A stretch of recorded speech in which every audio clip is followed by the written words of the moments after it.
toward the front was Bridgman, then another drive, and Vernon doesn't know where it is, but it's underneath him, and now some fighting at the front of the goal. What a chance for Mel Bridgman. That was Jim Sandlak that ended up with more time than he bargained for. Sandlak almost coughed it up on a blind pass, but he waited. Mel Bridgman had a great chance, and then after the fact, the puck was jammed on Mike Vernon. He was real close to going in behind him on the rebound. Here's Sandlak. He was just about to backhand the puck here, but he turns around and says, boy, I got more time. He turns. Loop does not have Mel Bridgman tied up, and Bridgman got full wood on it. He was just a little too close to Vernon. And see the corner of the net of the post? That's where the puck is, but it was pretty well smothered. We'll never know whether it was over or not.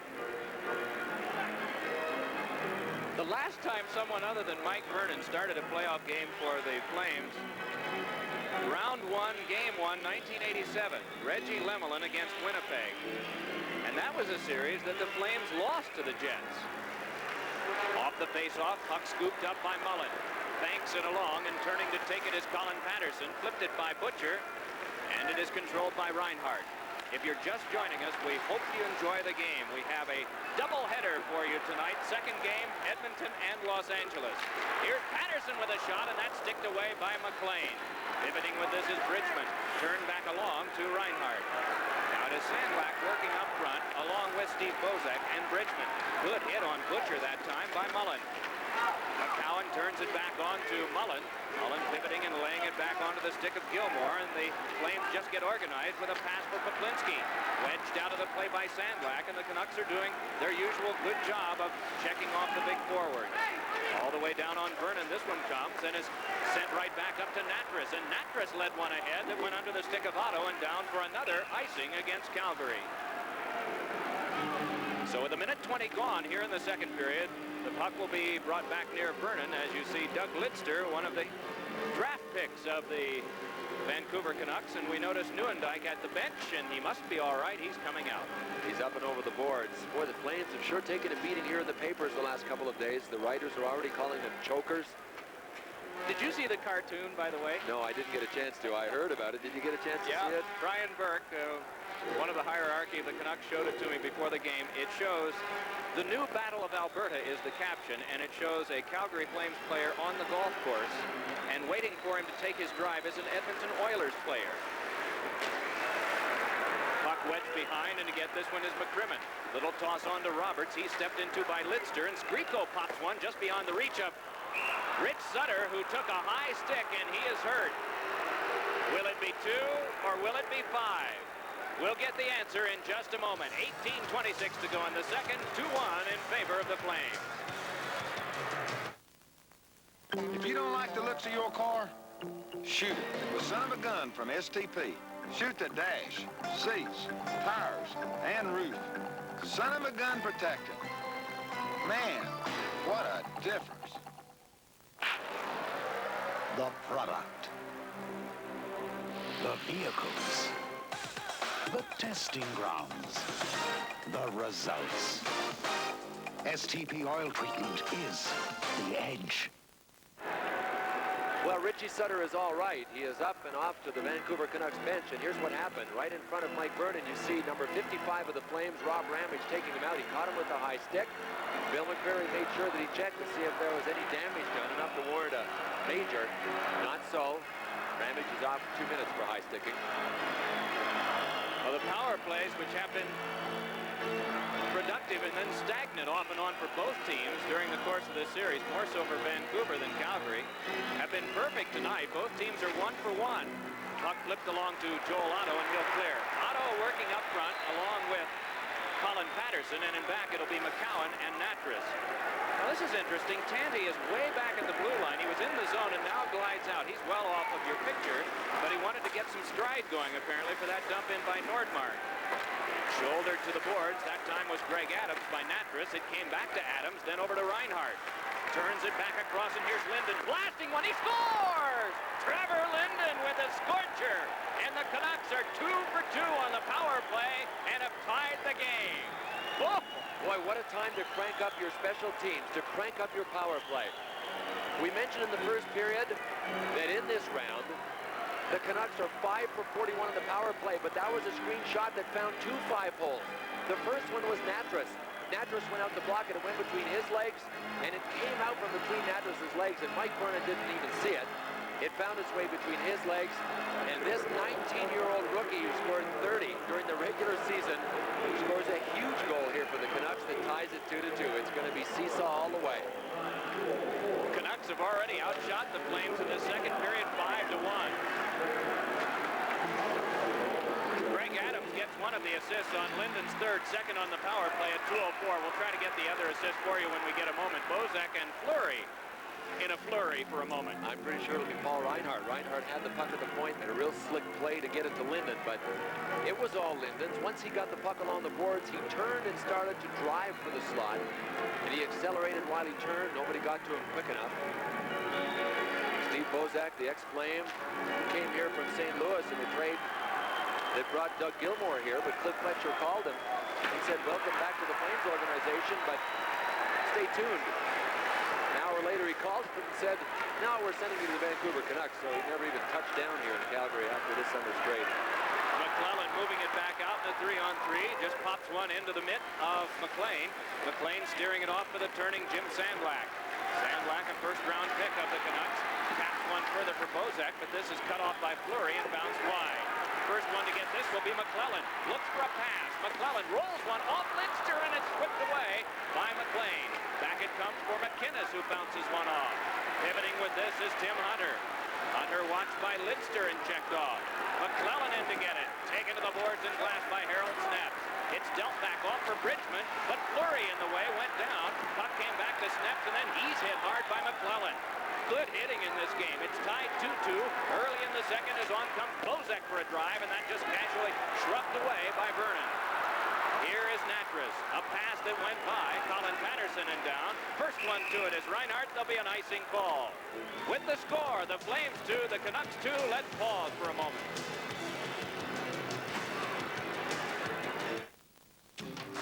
To understand Asia, you have to understand its customs, its mystery, its people.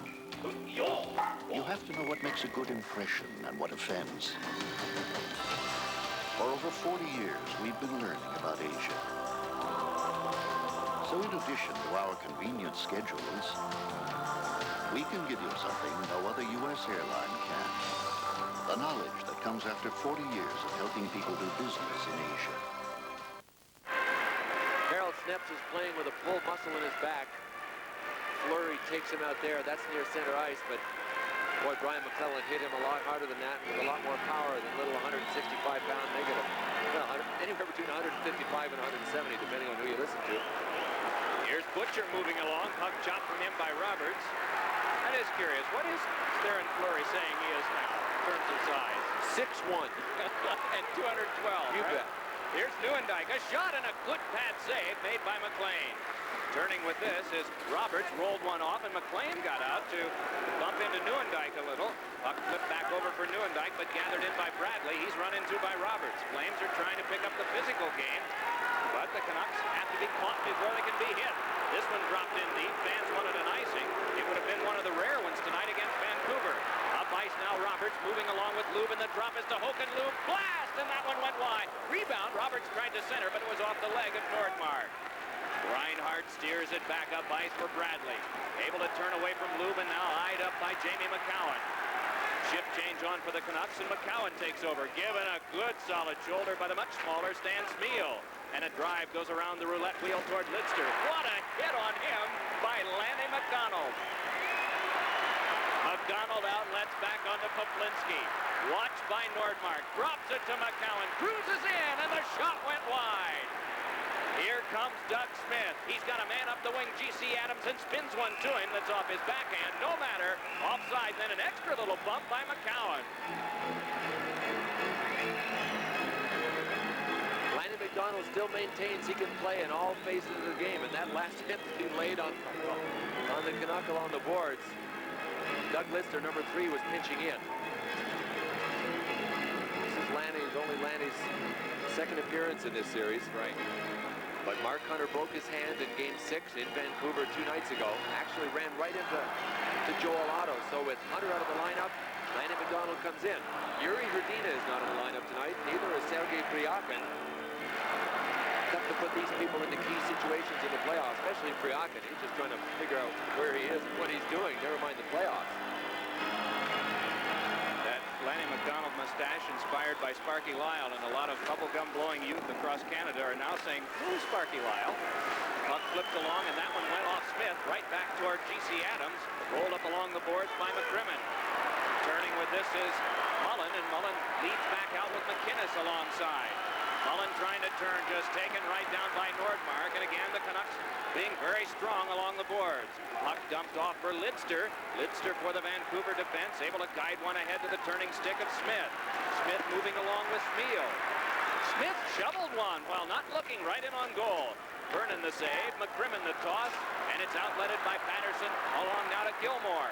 Gilmore drops one back to Merzen. Merzen with a backhander. Oh, and that one grabbed off and held by McLean. Big Dana got off a pretty good one there. He got off a pretty good one, and Kirk McLean made quite a save, Mike. Those are hard to read when they come off the backhand. And Kirk McLean got his glove right out on it. McLean is pretty well noted and pretty well recognized in the Smythe division for the people that see him up, and is the premier puck handler in the division. And obviously there's no equal to Ron Hextall in the National Hockey League, especially having just scored his second goal in his career, that one in the playoffs against Washington. But when you start looking at the people that are in second place, Kirk McLean is right there as one of the top puck handlers. Speaking of lying stats, I can't believe that McLean is 6 feet 175. He looks to be a much bigger goaltender to me than that. Well, he was 6 feet and 192 in most of his career, but he came to camp at 182. I don't know whether, I think one of the, you know, you read so many different weights and so many different listings. There's the NHL guide, there's the Canucks guide. But my information told me that he was 182 when he came to camp. He was about 13 pounds lighter, and he said that he felt just as strong and felt a little bit quicker. And he wants to try and play about 180 to 182 or 183 for the rest of his career. He wasn't far off, 5 or 6 pounds more than you said. Buck dribbled back along, and Bozak able to tap back now to Butcher. Butcher flies one off the boards, and Sandlack is there, sealed up by McCowan. So it is Bridgman, one-handing it across, and here's Bozak trying to get in. Oh, a good shot while falling, turned away by Vernon. Then covering on that was McInnes, and McInnes just holds it, and we get a stoppage of play. See number 28 in the corner? That's Mel Bridgman, just picking up his stick. Mel Bridgman may be playing in his last NHL game tonight. If the Canucks cannot win this hockey game, Mel told us before the game he is definitely retiring after this season, and he has been accepted, trying to finish his MBA at Wharton School of Business in Philadelphia, one of the best. So Mel Bridgman is going to pack it in one way or the other when this season is over. Played this year in Switzerland.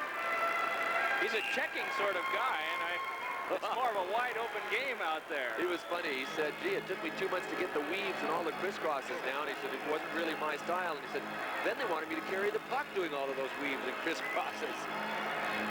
Just saw Theron Fleury, who came up from Calgary's farm team in Salt Lake City in January, and he remained one of the top 10 scorers in the league for a month and a half after he'd left the league. That's how impressive his points were. Reinhardt a shot, and that one clutched by Vernon and then dealt off for McCowan. Big shoulder of Sandlack came in on him. And back behind it is Fleury, dumping one that Mel Bridgman got in the way of. Keeps it alive with a pass over to Bozak. Centering pass off McCowan. Oh, and turned toward the front, but it's brought back up now by Fleury. A 3-on-2 with McClellan and Tim Hunter. Fleury tries to get by Benning. Fleury centered one. It's off his stick and picked up by Bridgman. We get a stoppage of play as the net is dislodged, and Bill McCreary signals a face-off in the Vancouver zone. It was a good chance for the Flames. The Canucks ended up with 3 men in deep, really forcing and trying to get that go-ahead goal. Fleury broke up the play and came up ice, but Mike, he had a 3-on-2. As soon as he went wide, watch this, he's going to go wide. He didn't make a pass to anybody. And as soon as he gets to the goal line, look at the Canucks that are back. 4 of them are back. So he took a 3-on-2 and quickly converted it into something other than a man advantage on the drive. There's Reinhardt's big shot off the faceoff. Good save by Vernon. Boy, the Canucks defense quite impressive tonight. The way that they're able to force the play to the outside. There's not much penetration on the part of Calgary. And you know that there isn't an underdog underdog in this hockey game tonight. One-game series. Harvey the Hound, maybe. Perhaps. We get a chance, you've got to tell the story about Harvey the Hound and Pat Quinn. We should. There was almost a fist fight between Pat and Big Harvey here earlier in the series. There's Fleury. He tied Joe Sakic for the lead in the Western Junior scoring last year. Sakic played in Swift Current, and that little guy, 5 foot 5 inches there in Fleury, played in Moose Jaw. 160 points each. Joe Sakic, of course, the standout rookie for the Quebec Nordiques this year. Nordmark moves in, checked from behind by Poplinski. That one went by Greg Adams and is hauled in by McCrimmon and dealt back along. Flames clear the zone, so play can continue. 13 minutes, 22 seconds to go. Second period of play. Our game is tied at 2, and 3 of the 4 goals have come on the power play. Puck skips off to Greg Adams, sets up Linden. Here's Linden trying to get by McCrimmon, and then pivots off and lays it back for Nordmark. Fires one, and that one juggled, but then out of the sight of Bill McCreary, the referee, and the whistle blown. Boy, if Nordmark's blast in the first period that he scored on didn't make anybody a believer, that one would help people along. He has really been a mainstay on the Vancouver defense this year, and you combine the addition of Nordmark with the addition of Paul Reinhardt, and you got 2 guys that can play regularly, and it really makes a big difference back there. That eye drops? It looked like eye drops, and I think I saw a little bit of blue. Maybe he got hit with a stick right on the eyelid. Obviously, some players wear contact lenses, so those things have to be taken care of on the bench as well, but that looked as if he had a little nick up there on his eyelid. Maybe a little abrasion on his eyeball. Here comes Jim Poplinski for the Flames. This one dropped in deep, and over to get it is McDonald. Nice poke check away from him by Reinhardt. It's dealt back off to Trevor Linden, who moves back out with Tanti and Gibbs to him. Tanti shovels one that'll come near Vernon out of his goal, and that one knocked down by Greg Adams, but he's checked right off by McCowan in a strong defensive play.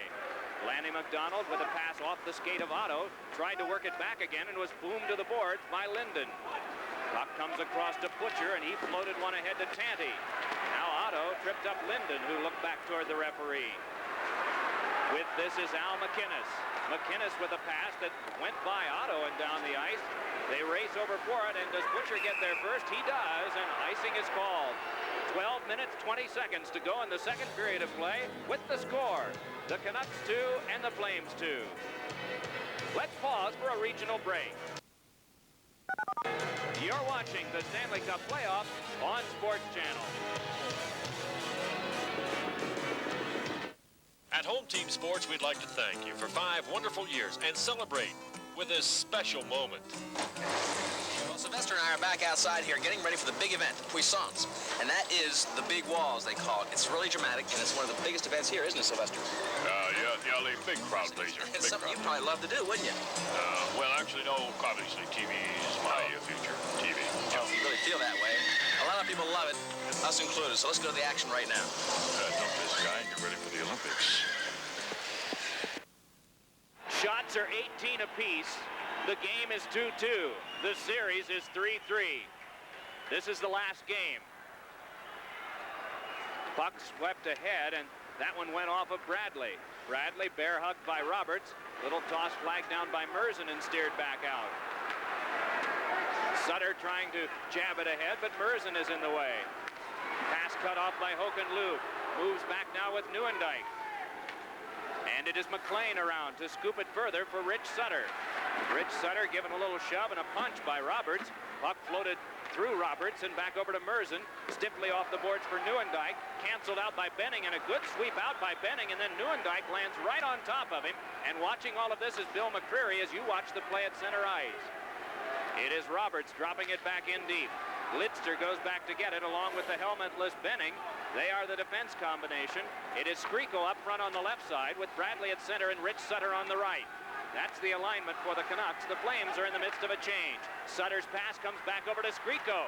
Can't get a shot away, and then he's wrapped up by Natras, and starting it back up now is Mullen. Up the wing to Doug Gilmour. Has Mullen the trailer on the play. Gilmour tries to get it in front, and it trickled right there where McLean could sweep it out.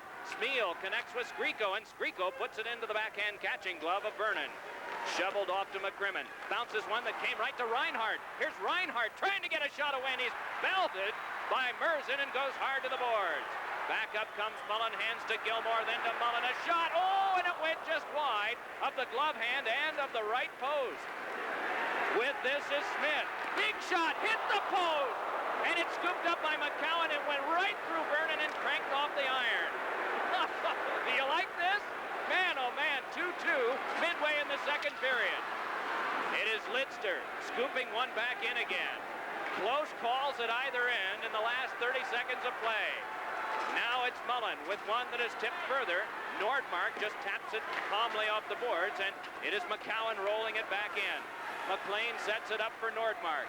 It is Bozek, Sandlak, and also Mel Bridgman, the line for the Canucks now, as pivoting with this is Bozek. Lays it back to Skriko, then to Bridgman. Bridgman dumped one in front, and getting a piece of that was Vernon. Pinching to keep it alive is Nordmark. Behind to Sandlak, but it's taken from him by McCowan, though right back into Bridgman again. This is Theron Fleury. Up the wing to McClellan. Tries for Tim Hunter. He and Lidster go to the corner after it. Hunter gets up to play again. Muscled a bit by Lidster, and help came from Nordmark. And Nordmark flips one that goes out of play. With 9:36 to go in the second, our score remains the Canucks 2 and the Flames 2. Let's pause for a regional break. You're watching the Stanley Cup playoffs on Sports Channel.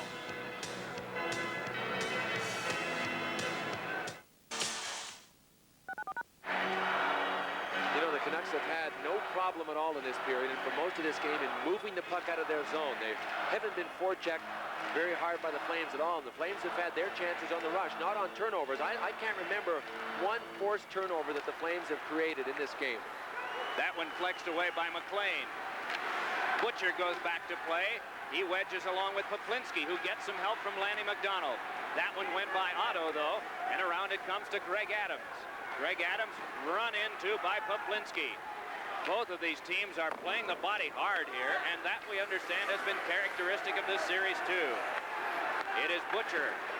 This one laid back for Greg Adams, but scooped up by McInnes. Delayed offside is wiped as the puck pops back, and Trevor Linden gets it. Linden, whose father is here watching him play in this important game. It is McDonald. Greg Adams after him and ties him up. Linden comes by. He's hooked down. Puck worked back by Otto and deflected by Natras. Up the wing for McDonald, but that too far for him, and McLean comes out to cancel the icing. Linden is there. Good hit on him by Gary Roberts. And it is Skriko, able to step away from the trip attempt of Otto. Along to Butcher, then up to Rich Sutter, and he fired a shot wide. It is Otto starting back for the Flames.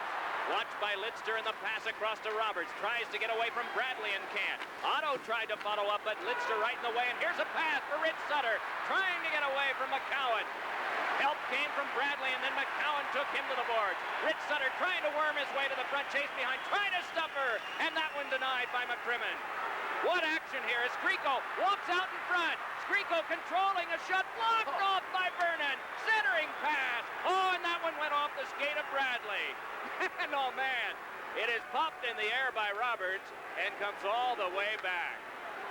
I never thought Skriko was going to pull the trigger, and I'm not sure that he ever did. Vernon was tied up with Joel Otto. I thought he was going to go down, but I think Vernon ended up making that save. It is Skriko leading one ahead to Smeal. His drive, oh, and that didn't miss the top left by much. Back up the wing comes Mullen. Hammers one, and hanging on to that is McLean. Coming up next on Sports Channel, it's the Edmonton Oilers and the Los Angeles Kings in Game 7 of their Smythe Division semifinal series. And it's right here on Sports Channel, the network of the National Hockey League. And it's going to have to go some to be as good as this one. Oh, it's got the makings, though, doesn't it? Yeah. You know, when you take a look at divisions, I don't think anybody would have picked the Smythe division to have the two, top series in the first round, or at least the two most dramatic ones, going to 7 games.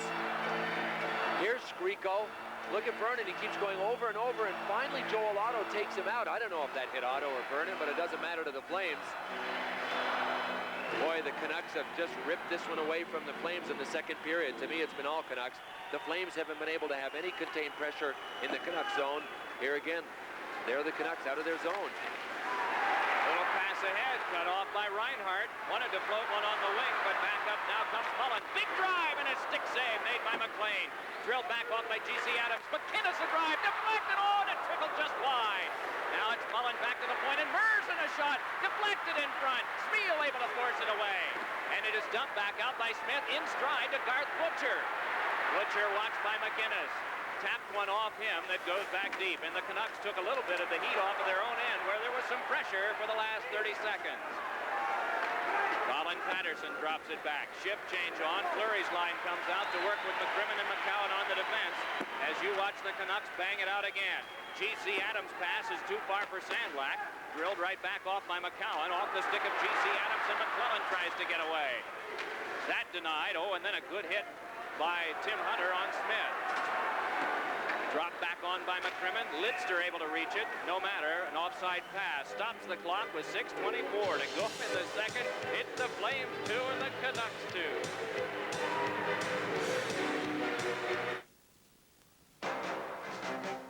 If you ask every American the meaning of success, you won't hear the same answer twice. Whatever your idea of succeeding, Citicorp and Citibank can help. With Citibank MasterCard and Visa cards, Citicorp Savings, Diners Club, and Citicorp Mortgage. We also serve millions of customers in every major marketplace worldwide. Citicorp, because Americans want to succeed, not just survive. Now McInnes has been able to get his big rocket loose a number of times tonight. Here's one of those. That one, screen in front by Patterson, just trickled by. There's the man they said would never make it in the National Hockey League because he couldn't play defensive hockey. Now McInnes has sure turned into a great all-around two-way guy. Don't forget, right after this one, the Kings and the Oilers from the Forum, where Kelly Hrudey, as a King, has never lost. Puck chopped back, and it is McCowan flipping one. Trying to jam it ahead was McClellan. It's walked on now by Theron Fleury. Fleury, good control. McCowan a shot, and that deflected high to the glass. McClellan is there, bumped off by Bridgman. Lidster trying to check his man, Tim Hunter. Still, they battle for it behind, and the third man, Bridgman, is able to peel away. 5:55 to go in the second period. Flames and the Canucks are tied here, 2-2. You notice, Mike, in the Canucks zone, when people are fighting for it along the boards, the second man there is always a Canuck. That was Mel Bridgman's turn to be the second guy there. Where are the Flames? Where are the two men on the puck? You have to have that when you're forechecking if you want to be successful. Again, the Flames have iced the puck, and we've not been keeping track of this, but it'd be roughly about 10-2 in that department over the course of the night. But the important numbers are coming before you. The Flames 2 and the Canucks 2.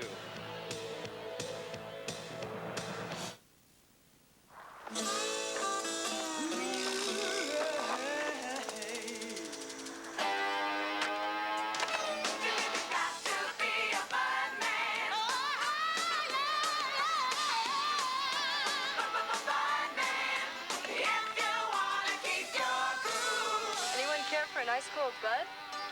And where does she come from?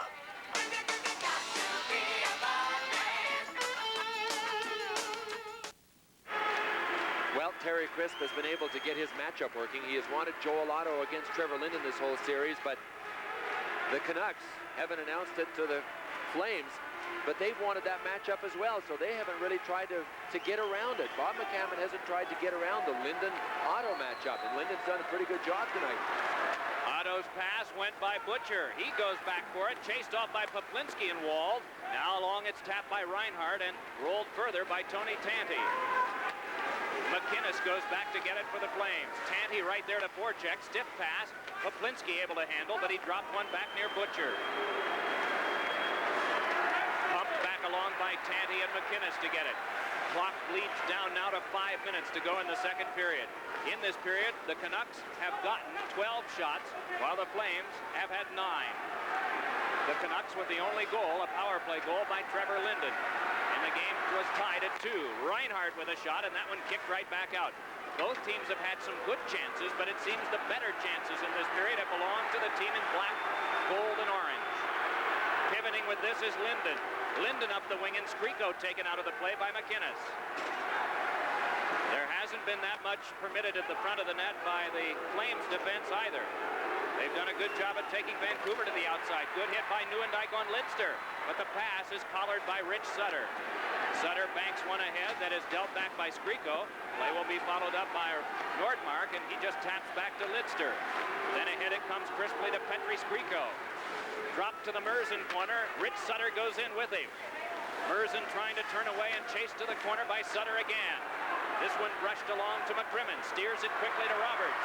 Roberts with a pass ahead. That one bounced away, but off the linesman skates, followed up by Loop. Then back over to Roberts, and a rising shot went wide. Now it's McCrimmon, but it is Lidster following up. And a pass that went by the reach of Skriko. Bill McCreary has established a standard on what constitutes a penalty tonight, and he has adhered to it. Nordmark bumped, but the puck floated back along, and there'll be a penalty coming up right now. It's going to be against Calgary on the delayed call. Headed from the net is McLean, and Rich Sutter pursued by Mullen. Sutter still able to keep on this delayed penalty call. But it is back to McCowan, who fired one that went off Roberts, and there'll be a penalty coming up to Calgary. And keep in mind that the Canucks so far tonight on the power play are 2 for 2. Roberts decided to take matters into his own hands, Mike, behind the net. He was locked up with Robert Nordmark. There's number 6 of the Canucks going back. Roberts was held there, and the hold wasn't called. And you talked about the standard that Bill McCreary has set, Mike. He hasn't called. We talked about the chintzy calls. He hasn't made those. So for Roberts to go ahead and do that, remember what we said Bob McCammon wanted his Canucks to do? Initiate, but not retaliate. That man just broke down discipline-wise, and now the Canucks are on a power play. Gary Roberts retaliated. You can't retaliate in a 7th game.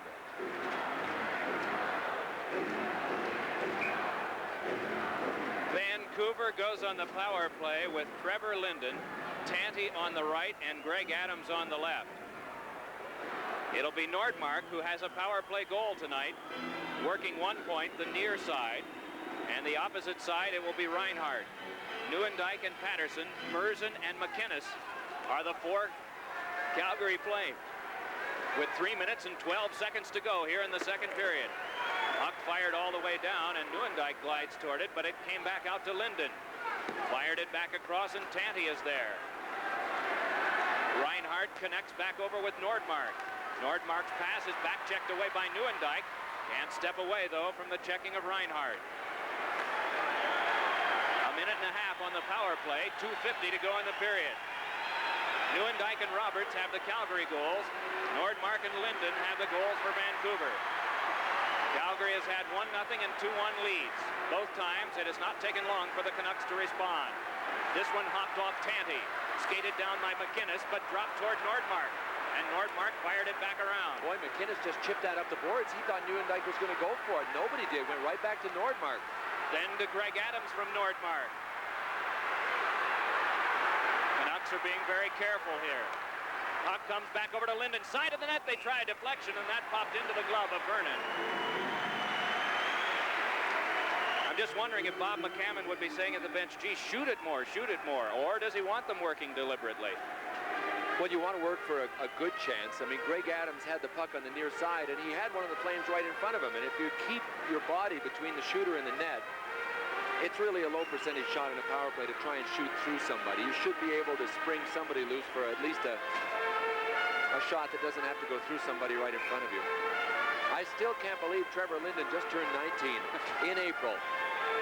A big, strong farm kid from Western Canada called the Canucks when they asked him to come in for a pre-draft interview last summer, and very apologetically, almost sheepishly said, I'm sorry, I can't make it. The Canucks thought he was going to go to another team to have an interview.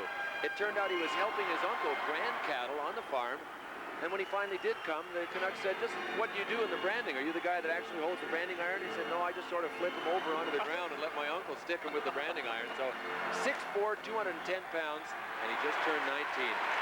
And strong. Oh, yeah. No, they think he is going to be a franchise player. They're already referring to him as that, and I'm not sure that that's a label that won't stick. He was the second man picked overall in the draft behind only Mike Modano, who went to Minnesota in the '88 draft. Nordmark able to flip this one away from Mullen, down to 1:50 to go in the period, half a minute to go on the power play. Ahead now shorthandedly comes Mullen. Accelerates, then slows, and then heads behind. Here deliberately is Mullen working back over to McCowan. but that one cut off by Nordmark as McCowan's shot knocked down and steered on to big Jim Sandlak. This one dropped wide of Vernon. McCrimmon back, chased off by Bradley. Help came from McCowan along for Gilmore, and he's able to yank it back out. And so the Flames have done a good job in penalty killing here. 2 seconds, 1 second, and out of the box comes Roberts. A pass ahead for Petri Skriko. Skriko trying to step through. Bangs into Gilmore, and the puck forced around the wall by Sandlak. You know, the Canucks are still taking it away. That time Skriko had 2 Flames around him. He was still able to maintain possession and get it in deep behind the goal. And the way I look at it, Mike, if you're a superior team, and let's face it, the regular season means something. You have to know that the Flames are a superior team. Terry Crisp, the coach you're looking at, knows that. If you're a superior team, you outwork, you out-hit, you out-forecheck, you out-bump the opposition. You have to win, don't you? I mean, you just have to win. The Flames haven't done that against the Canucks in this series, and I don't feel that they're doing that tonight either, especially not in the second period. Well, I wonder what happens. I mean, if you know it, and a lot of our viewers know it, and the players know it, what happens when it comes time to achieve? Is there an overall confidence lapse? Is that what causes these things to break down? I think there's a lot of pressure on the Flames. I think they're going through a bit of a confidence lapse right now. That's part of it. We've got a penalty right here. They might get a confidence resurgence here because Butcher, number 5 of the Canucks, is going off for high-sticking Gary Roberts. Bill McCreary going to take a check on Roberts and decide whether this is 2 or 5. We'll take a look at it. Butcher dumped it out. Roberts came to hit him, and he ate a lot of wood as soon as he came up on Butcher. 2 it is. But you know, Mike, I think you need full concentration to be able to work at the level of intensity that is demanded in the NHL and is demanded in a 7th game. And if there's something eating away at that confidence, it doesn't matter if it's a distraction, if it's pressure. Maybe it is a little bit of confidence that's gone away. All the people here are accusing the Flames of choking already. All right, what could some of the other distractions be? Well, you take a look at some of the things that have happened to the Flames this year. Lanny McDonald's quest for his records, I think, may have been a bit of a distraction, even though the players wanted him to get them. Sergei Plyakin, the Soviet player that arrived here and played some games at the end. All of these things, the fanfare that surrounded the Flames late in the season. Sure, they can still win this hockey game. It's 2-2. Third period still ahead of us. But for now, the Canucks are sitting pretty. Flames on the power play, puck worked back, and Ramage flips one, and Mullen score! Off of Harold snaps, and the Flames have broken the tie.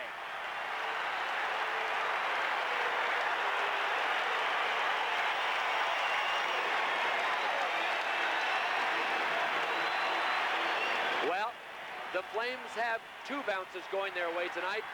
The first one was the goal by Gary Roberts when he was flat on his face. And Big Harold Snep to the Canucks inadvertently got his skate blade on this one. Joey Mullen directed it. Harold Snep's redirected it. And the Flames get a huge break, but it might not mean anything. This one scored with 35 seconds to go in the second period. They took the lead with 1 minute and 59 seconds to go in the first period, and that didn't hold up in the second period. But for now, the Flames have a decided edge going into the third. Be interesting to see whether it changes play or not. You know, you mentioned all of the activity in the papers, and the newspapers have just been hammering the Flames. I wonder if the players read that, or whether they just decide we're not going to even be affected by the newspapers. We aren't going to pick them up and read them. I know Pete Peters used to always say that he never did that. Never read the newspapers until the playoffs were over. I think most players read them, to be honest with you. Do you? And I think most players get angry at their hometown crowd when they read them. They feel as if they're betrayed. There's the goal scorer, Joe Mullen. Rob Ramage gets 1 assist. Joe Alato gets another one. And of all the people to have that happen to, the guy that has given his heart and soul to the Canucks organization. 10 years in a Canucks uniform before spending 1 year in Minnesota, then the last 2 seasons in Detroit. And Harold Snep's made it back to Vancouver through the free agent market and is playing at least 1 last season in Vancouver.